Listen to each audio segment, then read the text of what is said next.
नमस्कार दोस्तों, कैसे हैं आप सभी। मैं विष्णु कुमार आप सभी का अपने YouTube चैनल के इस वीडियो पर हार्दिक स्वागत करता हूं। दोस्तों, इस वीडियो में मैं आप लोगों को इंटर बिहार बोर्ड एग्जाम 2025 से संबंधित बायोलॉजी वाले सब्जेक्ट से जुड़े टोटल 70 VBI ऑब्जेक्टिव प्रश्न बताने वाला हूं, जो आप लोगों के फाइनल एग्जाम के लिए बहुत ही महत्वपूर्ण होने वाले हैं। दोस्तों, यदि आप लोग भी इंटर का फाइनल एग्जाम में 2025 में बिहार बोर्ड से देने वाले हैं तो आप लोग इस वीडियो को ध्यान से देखिएगा।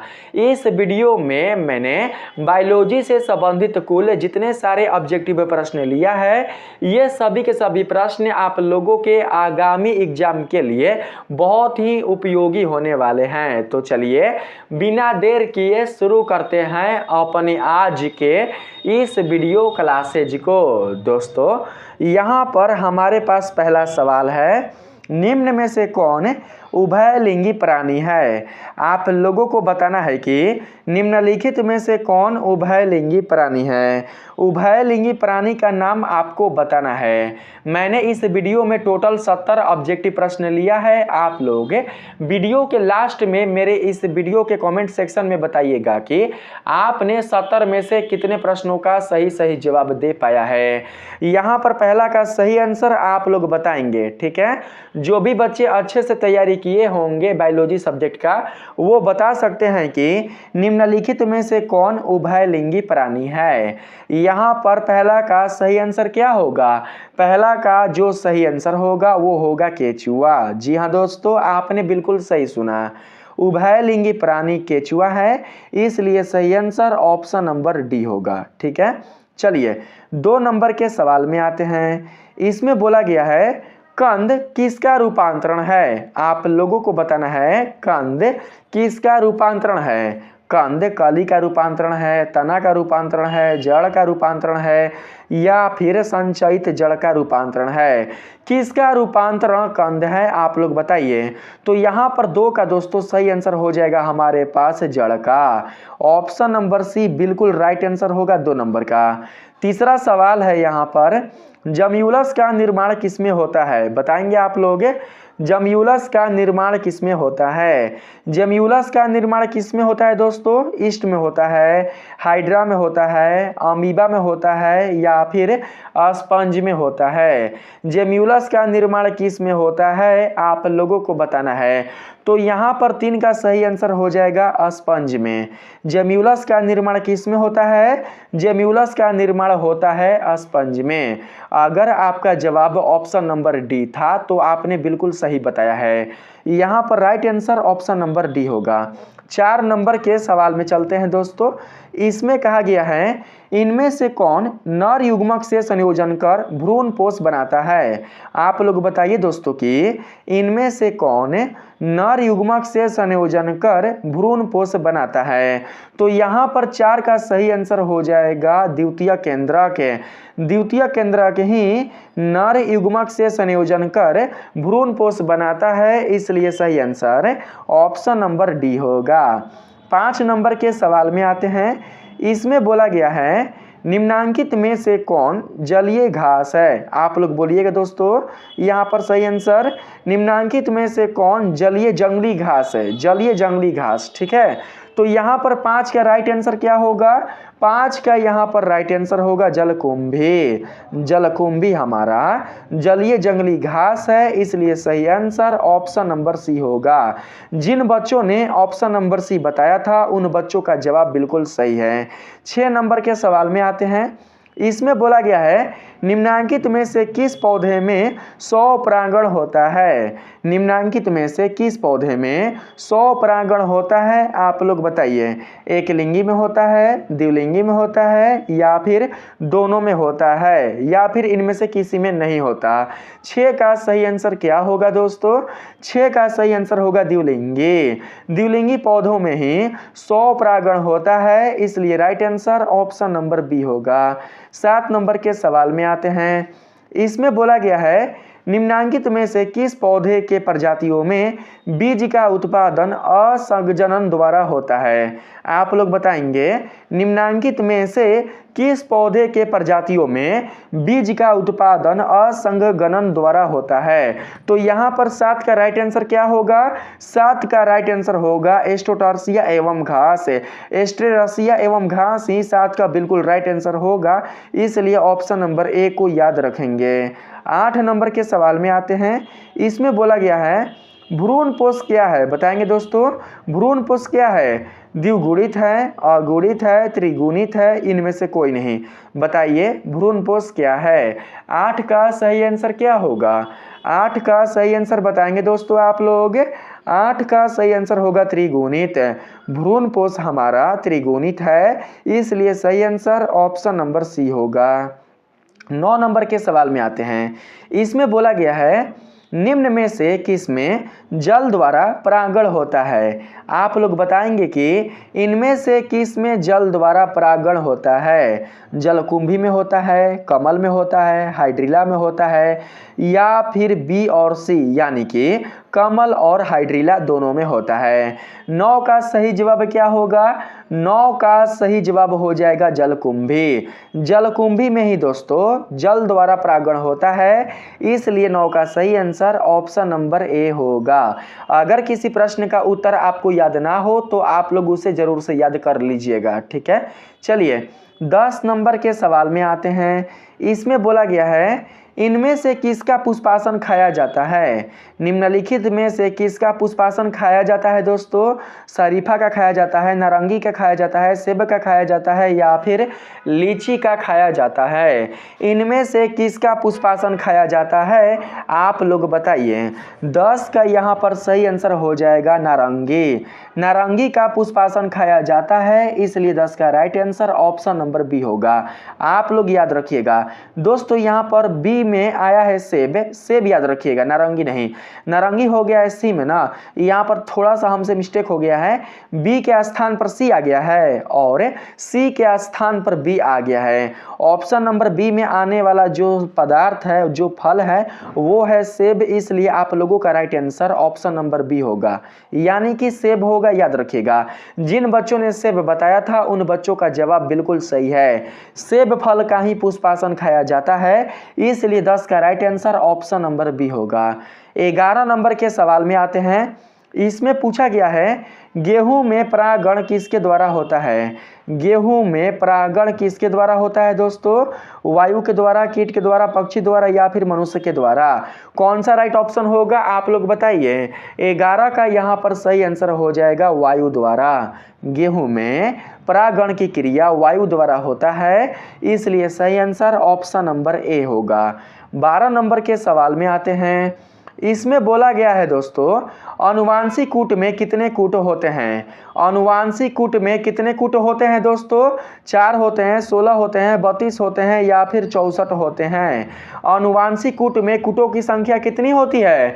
अनुवांशिक कूट में कूटों की टोटल संख्या 64 होती है। 12 का सही आंसर ऑप्शन नंबर डी होगा। यदि आपने ऑप्शन नंबर डी बताया होगा तो आप लोगों का जवाब बिल्कुल सही है। ऑप्शन नंबर डी 12 का राइट आंसर होगा। 13 नंबर के सवाल में आते हैं।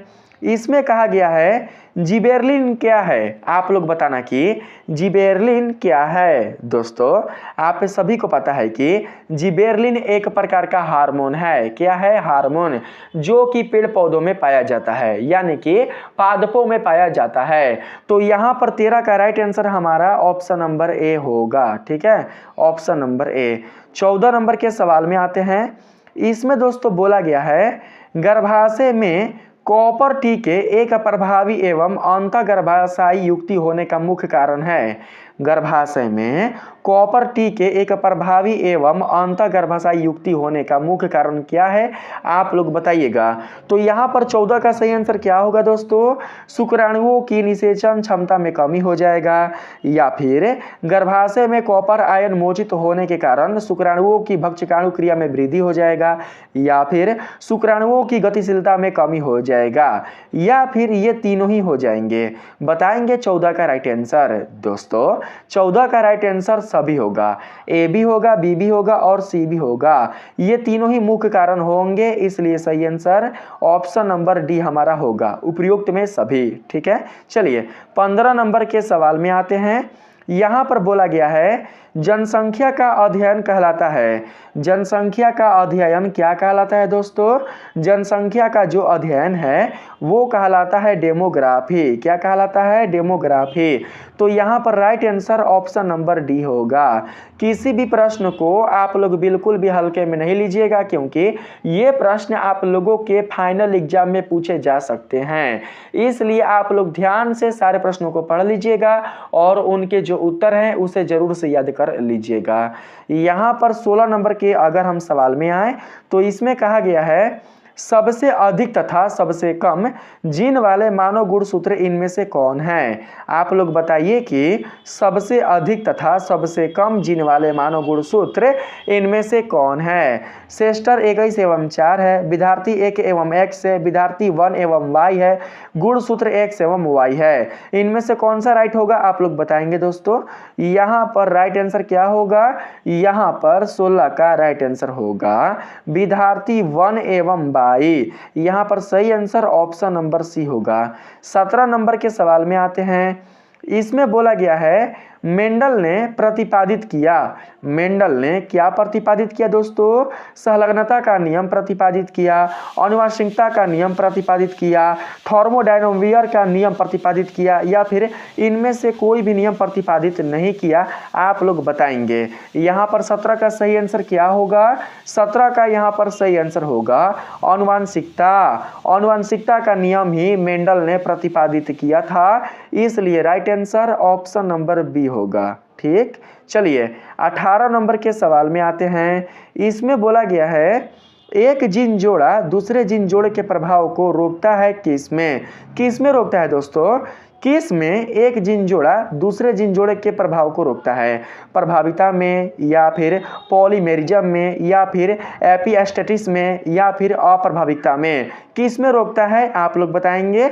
यहाँ पर दोस्तों 18 का जो राइट आंसर होगा वो हो जाएगा हमारे पास ऑप्शन नंबर सी, यानी कि यहाँ पर 18 का करेक्ट आंसर हो जाएगा एपिस्टेसिस। एपिस्टेटिस ही 18 का बिल्कुल सही आंसर होगा। अगर बच्चों ने ऑप्शन नंबर सी बताया है तो आप लोगों का जवाब बिल्कुल सही है। ठीक है, चलिए 19 नंबर के सवाल में आते हैं। कोई भी प्रश्न आप लोग बिल्कुल भी गिरने नहीं दीजिए। मेरे द्वारा आंसर बताने से पहले आप लोग आंसर बता दीजिए और इस तरीके से आंसर बताइए कि जब मैं आप लोगों को प्रश्न का आंसर मिलवाऊं तो आप लोगों का आंसर 100% सही निकले। ठीक है, चलिए 19 नंबर के सवाल में आते हैं। इसमें कहा गया है मनुष्य में एबीओ रक्त समूह क्या दर्शाता है? मनुष्य में एबीओ रक्त समूह क्या दर्शाता है दोस्तों? अपूर्ण प्रभाविता दर्शाता है, बहुअलील दर्शाता है, सप्रभाविता दर्शाता है या फिर बी और सी दोनों दर्शाता है? 19 का सही आंसर क्या होगा? 19 का सही आंसर हो जाएगा दोस्तों बहुअलील और सप्रभाविता, यानी कि दोस्तों इनमें दोनों आ जाएंगे, बी और सी दोनों आ जाएंगे। मनुष्य में एबीओ रक्त समूह बहुअलील और सप्रभाविता को दर्शाते हैं, इसलिए सही आंसर ऑप्शन नंबर डी होगा। 20 नंबर के अगर हम क्वेश्चन में आए तो इसमें कहा गया है मानव रुधिर ए बी वर्ग में होती है। क्या होती है बताएंगे आप लोग? मानव रुधिर ए बी वर्ग में क्या होती है? एंटीबॉडी उपस्थित होती है, एंटीबॉडी अनुपस्थित होते हैं, एंटीबॉडी ए उपस्थित होते हैं या फिर एंटीबॉडी बी उपस्थित होते हैं? मानव रुधिर ए बी वर्ग में कौन उपस्थित होते हैं? तो यहाँ पर 20 का करेक्ट जवाब हो जाएगा एंटीबॉडी अनुपस्थित होते हैं, अनुपस्थित।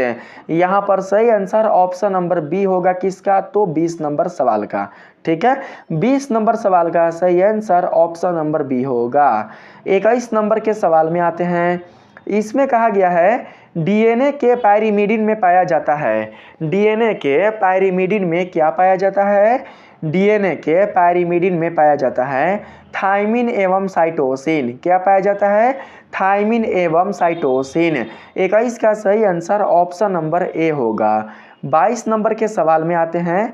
इसमें दोस्तों आप लोगों से पूछा गया है ट्रांसफर आरएनए में पाए जाने वाले 3 क्षारकों का क्रम जो संदेशवाहक आरएनए कोडॉन से बंधता है वो कहलाता है। वो क्या कहलाता है आप लोग बताएंगे। यहाँ पर आप लोग ऑप्शन देख लीजिए, एक और ऑप्शन है जो कि नीचे है, देख सकते हैं आप लोग।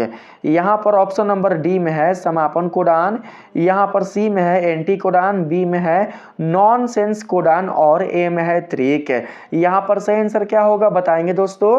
सही आंसर 22 का हो जाएगा एंटी कोडान। क्या होगा? Anticodon. यहाँ पर right answer option number C होगा। मुझे उम्मीद है कि आपने ऑप्शन नंबर सी ही बताया होगा 22 नंबर प्रश्न का। चलिए यहाँ पर 23 नंबर के सवाल में आते हैं। इसमें पूछा गया है आप लोगों से, बरंधनता में रोगी नहीं पहचान पाता है। बरंधनता में रोगी किन रंगों की पहचान नहीं कर पाता है बताएंगे आप लोग। बरंधता में रोगी किन रंगों की पहचान नहीं कर पाता है दोस्तों? तो यहाँ पर 23 का सही आंसर हो जाएगा लाल एवं हरा। जिनको बरंधता की बीमारी होती है वे लोग क्या कर सकते हैं कि लाल और हरे रंग की पहचान नहीं कर सकते हैं, इसलिए सही आंसर ऑप्शन नंबर बी होगा। ठीक है, चलिए 24 नंबर के सवाल में आते हैं। इसमें कहा गया है प्रतिकोडॉन या एंटीकोडॉन पाए जाते हैं। प्रतिकोडॉन या एंटीकोडॉन किस में पाए जाते हैं? डीएनए पर, टीआरएनए पर, आरआरएनए पर या फिर एमआरएनए पर, किस में पाए जाते हैं आप लोग बताएंगे। तो यहाँ पर 24 का सही आंसर हो जाएगा दोस्तों टीआरएनए पर। प्रतिकोडॉन या एंटीकोडॉन पाए जाते हैं टीआरएनए पर। तो यहाँ पर right answer option number B होगा।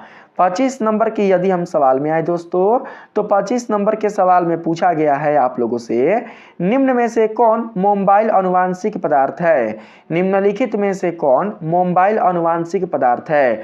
खंडित जीन है, ट्रांसपोजन है या फिर जंपिंग जीन है या फिर दोनों है? बी और सी दोनों है। यहाँ पर 25 का करेक्ट आंसर क्या होगा? 25 का यहाँ पर करेक्ट आंसर हो जाएगा ट्रांसपोजन। क्या होगा? ट्रांसपोजन। ऑप्शन नंबर बी 25 का बिल्कुल सही आंसर होगा। ठीक है, 26 नंबर के सवाल में आते हैं। इसमें कहा गया है दोस्तों, डीएनए से एमआरएनए बनाने की क्रिया को क्या कहा जाता है? डीएनए से एमआरएनए बनाने की क्रिया को क्या कहा जाता है? आप लोगों को उस क्रिया का नाम बताना है। उस क्रिया को ट्रांसक्रिप्शन कहा जाता है, रिप्लिकेशन कहा जाता है, ट्रांसलेशन कहा जाता है या फिर इनमें से कोई नहीं। 26 का सही आंसर बताएंगे। 26 का सही आंसर हो जाएगा ट्रांसक्रिप्शन। ट्रांसक्रिप्शन ही कहा जाता है, इसलिए सही आंसर ऑप्शन नंबर ए होगा। 27 नंबर के सवाल में आते हैं।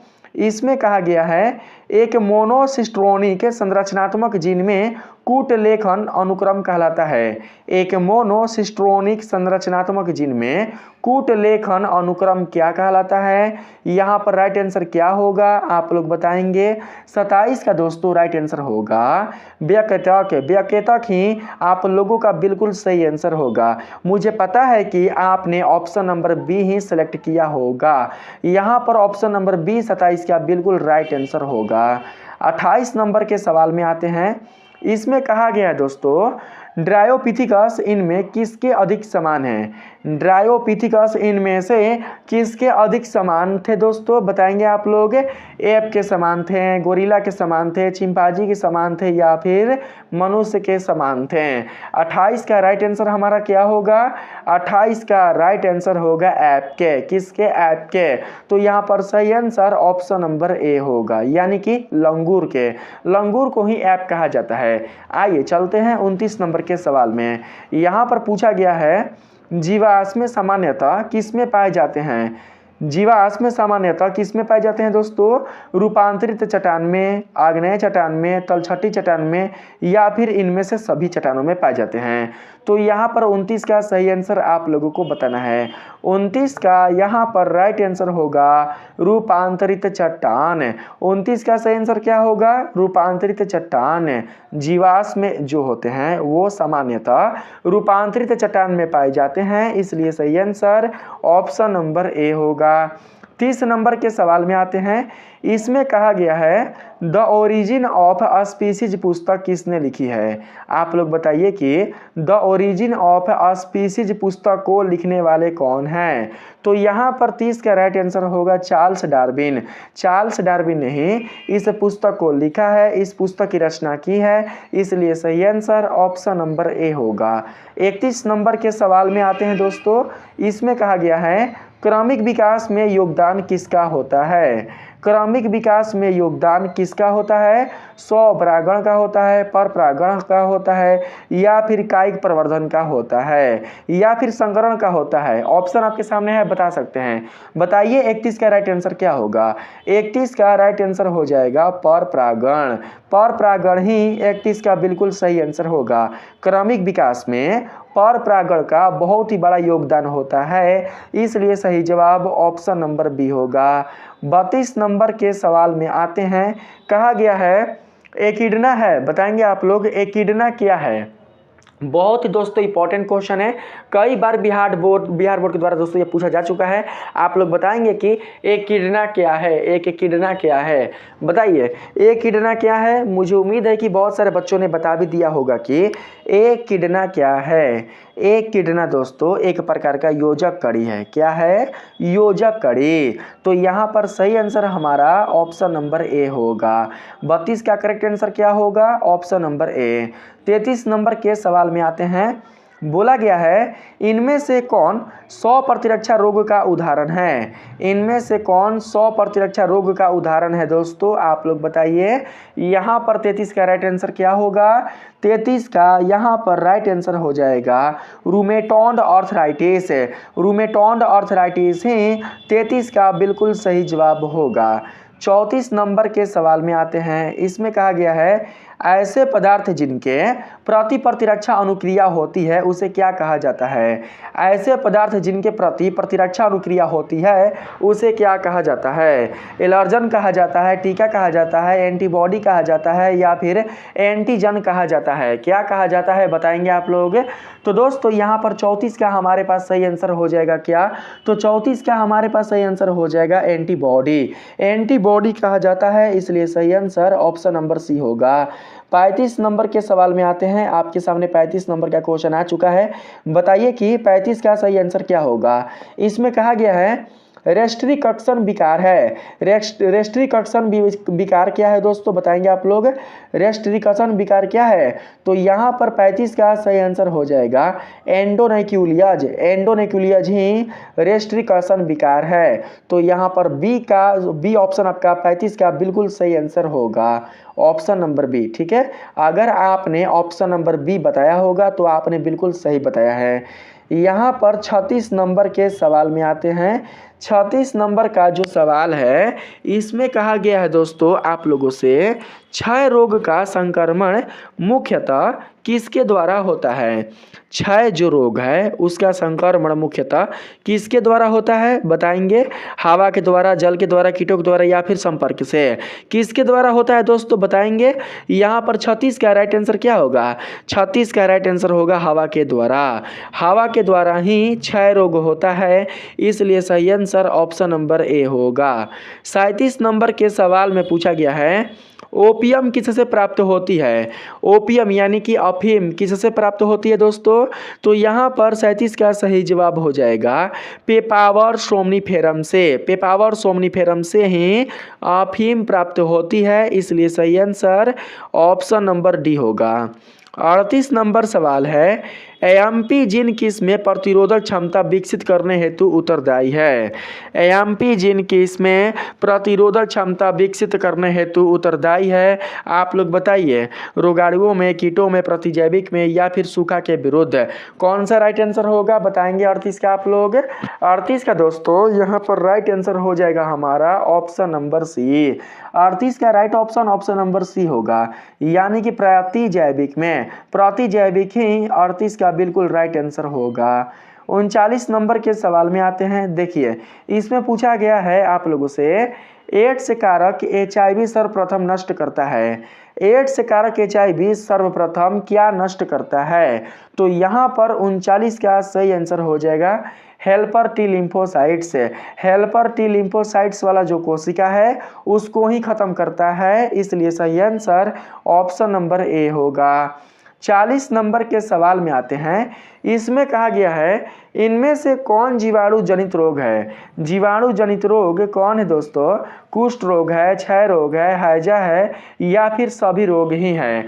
तो यहाँ पर 40 का सही आंसर हो जाएगा कुष्ठ रोग, क्षय रोग और हैजा। जीवाणु जनित रोग कुष्ठ रोग भी होता है, क्षय रोग भी होता है और हैजा रोग भी होता है। तो यहाँ पर 40 का सही आंसर ऑप्शन नंबर डी होगा, इनमें से सभी। 41 नंबर के अगर हम सवाल में चलें तो इसमें कहा गया है भोज विषाक्तता नामक बीमारी किसके संक्रमण से होती है? भोज विषाक्तता नामक बीमारी किसके संक्रमण से होती है? आप लोग बताइए। यहाँ पर ऑप्शन आपके सामने है, बताएंगे कि आप लोग 41 का राइट ऑप्शन क्या होगा। 41 का सही ऑप्शन बताएंगे। 41 का सही ऑप्शन हो जाएगा दोस्तों साल्मोनेला। साल्मोनेला ही 41 का बिल्कुल सही आंसर होगा। भोज विषाक्तता नामक बीमारी साल्मोनेला संक्रमण से होती है, इसलिए सही आंसर ऑप्शन नंबर बी होगा।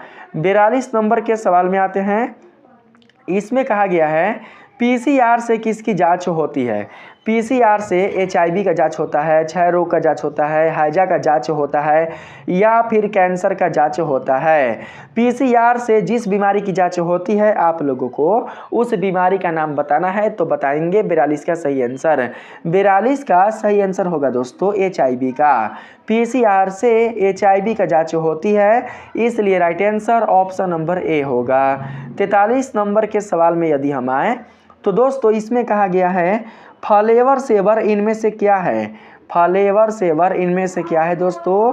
पीड़कनाशी है, चूजों की प्रजाति है, परजावी टमाटर है या फिर कीटनाशक प्रोटीन है? इसमें से कौन सा राइट ऑप्शन होगा आप लोग बताएंगे। 43 का राइट ऑप्शन होगा दोस्तों परजीवी टमाटर। राइट आंसर परजीवी टमाटर होगा, ऑप्शन नंबर सी 43 का बिल्कुल सही जवाब होगा। 44 नंबर के सवाल में आते हैं। इसमें कहा गया है पीसी कल्चर को ही कहा जाता है मत्स्य पालन। ठीक है, मत्स्य पालन किससे संबंधित है?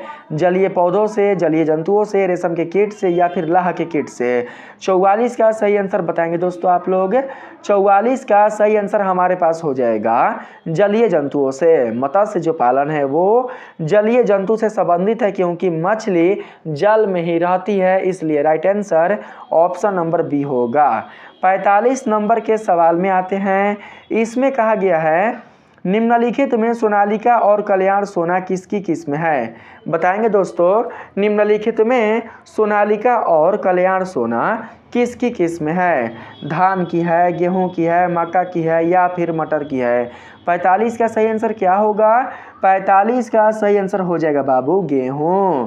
निम्नलिखित में सोनालिका और कल्याण सोना गेहूं की किस्म है, इसलिए right answer option number B होगा। मुझे पता है कि आपने ऑप्शन नंबर बी ही बताया होगा। 46 नंबर के सवाल में आते हैं। 46 नंबर का जो सवाल है इसमें कहा गया है दोस्तों, आप लोग यहाँ पर देखिए कोलोरेला किसका उदाहरण है? बताएंगे कोलोरेला किसका उदाहरण है? एकल कोशिका प्रोटीन का, शैवाल का या फिर इन दोनों का या फिर साइनोबैक्टीरिया का? किसका उदाहरण है क्लोरेला? बताएंगे आप लोग। तो यहाँ पर 46 का हमारे पास सही आंसर हो जाएगा दोस्तों एकल कोशिका प्रोटीन और शैवाल का, यानी कि दोनों का उदाहरण है कौन? तो क्लोरेला। 46 का सही आंसर होगा ऑप्शन नंबर सी, ए और बी दोनों। तो आप लोग याद रखिएगा। 47 नंबर के सवाल में आते हैं दोस्तों। 47 नंबर के सवाल में पूछा गया है आप लोगों से सुनहरा धान में इनमें से कौन प्रचुर मात्रा में पाया जाता है? सुनहरा धान में इनमें से कौन प्रचुर मात्रा में पाया जाता है? आप लोग बताइए। थायमिन पाया जाता है, फॉलिक अम्ल पाया जाता है या फिर बीटा कैरोटीन या राइबोफ्लाविन पाया जाता है? कौन पाया जाता है बताएंगे आप लोग। तो यहाँ पर 47 का सही आंसर हमारा हो जाएगा बीटा कैरोटीन। सुनहरा धान में प्रचुर मात्रा में बीटा कैरोटीन पाया जाता है, इसलिए सही आंसर ऑप्शन नंबर सी होगा। 48 नंबर के सवाल में आए तो इसमें दोस्तों बोला गया है, देख सकते हैं, वैसे जीवाणुओं के समूह जो फफूंदी के तंतुओं से जुड़कर जाल जैसी संरचना बनाते हैं वो कहलाते हैं। वो क्या कहलाते हैं आप लोग बताइए? वो फ्लॉक्स कहलाते हैं, मिथोनोजन कहलाते हैं, या फिर पालिनोजन कहलाते हैं, या इनमें से कोई नहीं। तो यहाँ पर 48 का सही आंसर क्या होगा? 48 का सही आंसर होगा फ्लॉक्स। वैसे जीवाणुओं के समूह जो फफूंदी के तंतुओं से जुड़कर जाल जैसी संरचना बनाते हैं उन्हें फ्लॉक्स कहा जाता है। क्या कहा जाता है? फ्लॉक्स। तो 48 का सही आंसर ऑप्शन नंबर ए होगा। 49 नंबर के सवाल में कहा गया है दोस्तों, जैविक खाद का मुख्य स्रोत कौन है? जैविक खाद का मुख्य स्रोत कौन है? कहाँ से अधिक मात्रा में जैविक खाद प्राप्त किया जाता है? हरा शैवाल से, इष्ट से, जीवाणु से, या फिर लाल शैवाल से? 49 का सही आंसर क्या होगा? 49 का सही आंसर होगा जीवाणु। जीवाणु से ही अधिक मात्रा में जैविक खाद प्राप्त किए जाते हैं, इसलिए जैविक खाद का मुख्य स्रोत जीवाणु होगा। यहाँ पर right answer option number C होगा। 50 नंबर के प्रश्न में आते हैं। इसमें कहा गया है बीवरी का संबंध किससे है? बीवरी का संबंध सेक्रोमाइसिस से है, प्रोटोजोआ से है, टेरिडोफाइट से है, या फिर मार्सुपियल्स से है? किससे है दोस्तों? तो यहाँ पर 50 का सही आंसर हो जाएगा सेक्रोमाइसिस से। Right answer option number A होगा। 51 नंबर के सवाल में आते हैं। 51 नंबर का सवाल है यहाँ पर, गोबर गैस प्लांट में कौन सा जीवाणु प्रयुक्त होता है? बताइए, गोबर गैस प्लांट में कौन सा जीवाणु प्रयुक्त होता है? आप लोग उस जीवाणु का नाम बताएंगे। यहाँ पर आप लोगों का 51 का राइट आंसर हो जाएगा दोस्तों ऑप्शन नंबर क्या? तो डी, यानी कि मिथेनोजेंस। मिथेनोजेंस जीवाणु ही आप लोगों का राइट आंसर होगा। यही जीवाणु गोबर गैस प्लांट में प्रयुक्त होता है, इसलिए सही आंसर ऑप्शन नंबर डी होगा। 52 नंबर के सवाल में आते हैं। इसमें कहा गया है इडली और डोसा का आटा किस सूक्ष्मजीव के प्रयोग से बनाया जाता है? कौन सा वह सूक्ष्मजीव है जो कि इडली और डोसा का आटा बनाने में सहायक होता है? तो यहाँ पर 52 का राइट आंसर क्या होगा? 52 का राइट आंसर होगा ईस्ट। क्या होगा? ईस्ट। तो सही आंसर ऑप्शन नंबर डी को सिलेक्ट कर लेंगे। अगर आपने ऑप्शन नंबर डी सिलेक्ट किया है दोस्तों तो आप लोगों का जवाब बिल्कुल सही है। चलिए यहाँ पर हम आते हैं 53 नंबर के प्रश्न में। 53 नंबर सवाल है आपका, नील हरित शैवाल तथा राइजोबियम जीवाणु किस कुल के पौधों की जड़ों में पाए जाते हैं? नील हरित शैवाल तथा राइजोबियम जीवाणु किस कुल के पौधों की जड़ों में पाए जाते हैं? आप लोगों को उस कुल के पौधे का नाम बताना है। तो यहाँ पर 53 का राइट आंसर क्या होगा? 53 का यहाँ पर सही आंसर हो जाएगा लेग्यूमिनोसी। लेग्यूमिनोसी ही 53 का बिल्कुल राइट आंसर होगा, यानी कि ऑप्शन नंबर सी। आते हैं 54 नंबर के सवाल में। इसमें कहा गया है नील हरित शैवाल किस खेत के लिए उपयोगी जैव उर्वरक हैं? जो नील हरित शैवाल होते हैं वो किस खेत के लिए उपयोगी जैव उर्वरक हैं? आप लोग बताइएगा। मक्का की खेत के लिए, गेहूं की खेत के लिए, ईख की खेत के लिए, या फिर चावल की खेत के लिए? किस खेत के लिए है आप लोग बताइए। तो यहाँ पर हमारा दोस्तों सही आंसर हो जाएगा चावल की खेती के लिए। ठीक है, चावल की खेती के लिए जैव उर्वरक कौन है?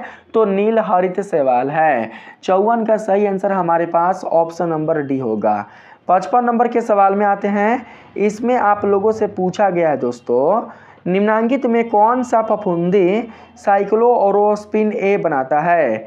निम्नलिखित में कौन सा फफूंदी साइक्लोस्पोरिन ए बनाता है जो अंग प्रत्यारोपित मरीजों में प्रतिरक्षा निरोधक कारक के रूप में प्रयुक्त होता है? तो यहाँ पर 55 का आप लोग सही आंसर बताइए प्रश्न को अच्छे से समझकर। प्रश्न यही ना है, निम्नलिखित में कौन सा फफूंदी साइक्लोरोस्पोरिन ए बनाता है जो अंग प्रत्यारोपित मरीजों में प्रतिरक्षा यानी कि उसके शरीर की रक्षा निरोधक कारक के रूप में प्रयुक्त होता है? यहाँ पर राइट आंसर क्या होगा बताइए। राइट आंसर ट्राइकोडर्मा पॉलीस्पर्मा होगा, या फिर एरिसाइफी होगा, या फिर पॉक्सीनिमिया ग्रामिनेस होगा, या फिर पेजाइजा होगा। कौन होगा दोस्तों? 55 का राइट आंसर हो जाएगा ट्राइकोडर्मा पॉलीस्पर्मा। ऑप्शन नंबर ए 55 का बिल्कुल सही आंसर होगा। ठीक है, चलिए यहाँ पर हम 56 नंबर के सवाल में आते हैं। इसमें पूछा गया है आप लोगों से, प्रतिबंधन एंडोन्यूक्लियज डीएनए के विशिष्ट शाखा अनुक्रम को पहचानते हैं। प्रतिबंधन एंडोन्यूक्लियज डीएनए के विशिष्ट शाखा अनुक्रम को पहचानते हैं। किन से पहचानते हैं आप लोग बताएंगे? 56 का राइट आंसर क्या होगा? 56 का सही आंसर हो जाएगा पैलिनोड्रिमिक न्यूक्लियोटाइड अणुओं। देखिए यहाँ पर right answer option number A होगा, पैलिंड्रेमिक न्यूक्लियोटाइड अणुओं से। यहाँ पर सही आंसर ऑप्शन नंबर ए होगा। चलते हैं 57 नंबर के सवाल में। इसमें दोस्तों पूछा गया है, जीनगण इनमें से किसके लिए प्रयुक्त हैं? बताइए, जीनगण इनमें से किसके लिए प्रयुक्त है दोस्तों? बताएंगे आप लोग।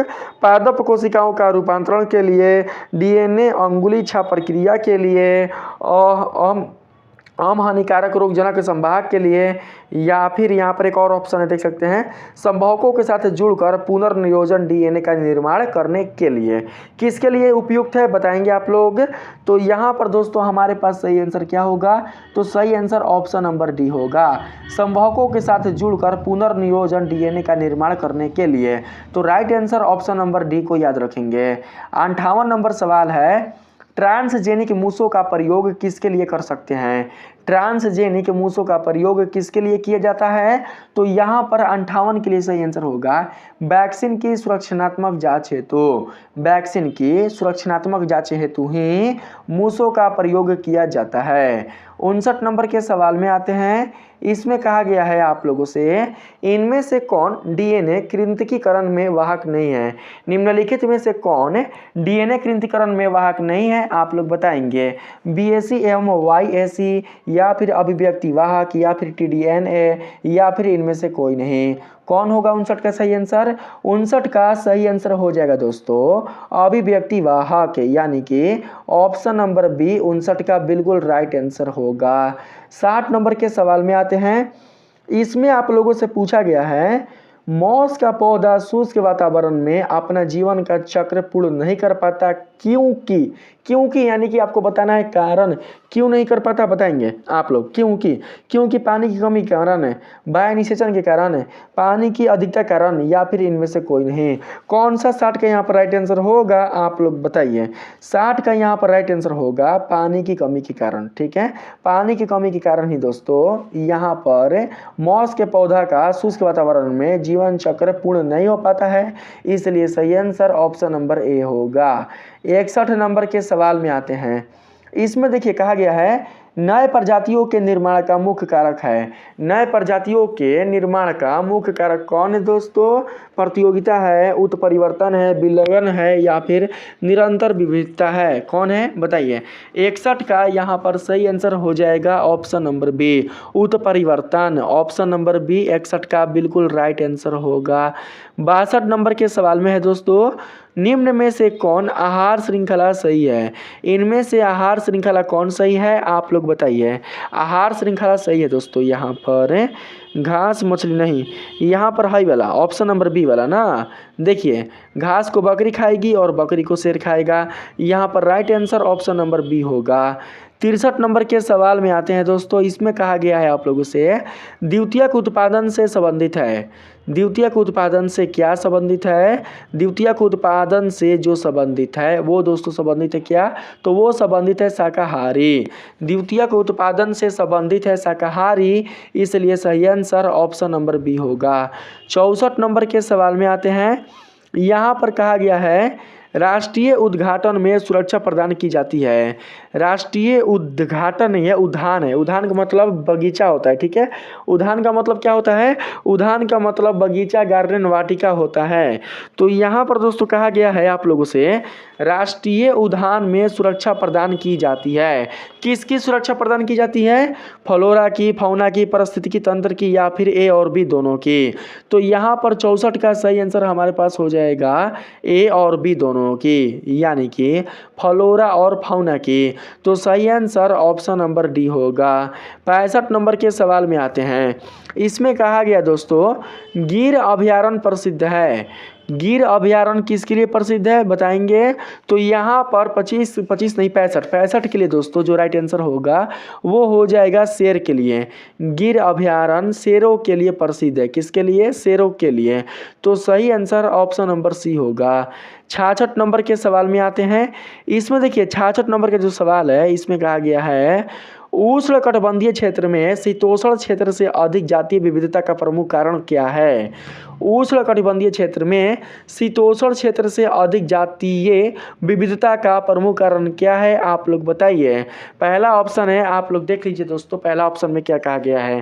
पहला ऑप्शन है उष्णकटिबंधीय क्षेत्र में शीतोष्ण क्षेत्र की तरह बार बार हिमनदन नहीं होता।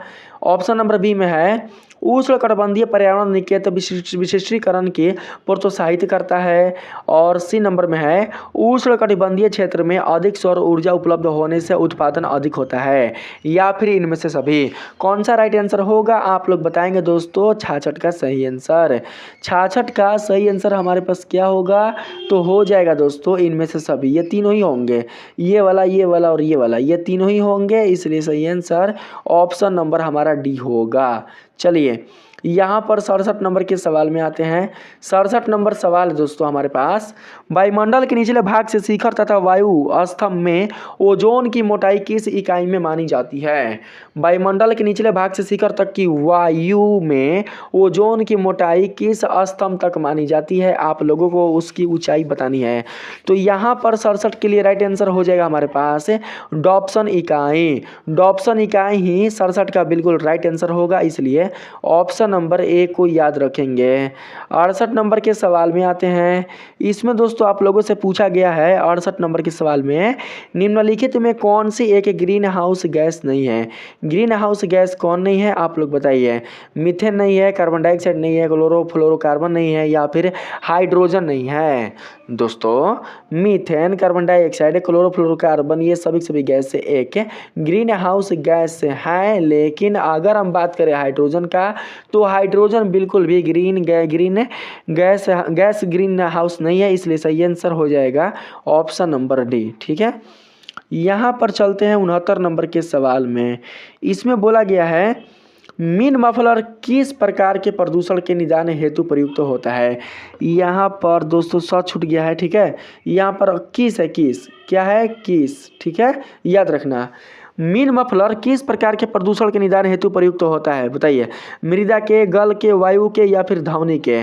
तो यहाँ पर दोस्तों 69 का हमारे पास जो सही आंसर होगा वो हो जाएगा ऑप्शन नंबर क्या, तो हो जाएगा दोस्तों हमारे पास ऑप्शन नंबर डी, यानी कि ध्वनि के। ध्वनि का हमारा यहाँ पर सही आंसर होगा। 70 नंबर के सवाल में कहा गया है अम्लीय वर्षा में पीएच कितना होता है। अम्लीय वर्षा में पीएच का मान कितना होता है। अम्लीय वर्षा में पीएच का मान 7 से कम यानी कि 4 होता है। ऑप्शन नंबर डी 70 का बिल्कुल सही जवाब होगा। तो दोस्तों मैंने इस वीडियो में आप लोगों के लिए 70 बीबीआई ऑब्जेक्टिव प्रश्नों का सलूशन करा दिया है। अगर किसी प्रश्न का बिल्कुल भी उत्तर आपको पता ना हो तो आप लोग जरूर से याद कर लीजिएगा और सारे प्रश्नों को अच्छे से समझ लीजिएगा। वीडियो अगर पसंद आया है तो दोस्तों वीडियो को लाइक करना आप लोग बिल्कुल भी नहीं भूलिएगा। जितना हो सके उतना आप लोग इस वीडियो को शेयर कीजिएगा। मिलते हैं दोस्तों फिर से एक नए वीडियो के साथ, तब तक के लिए धन्यवाद।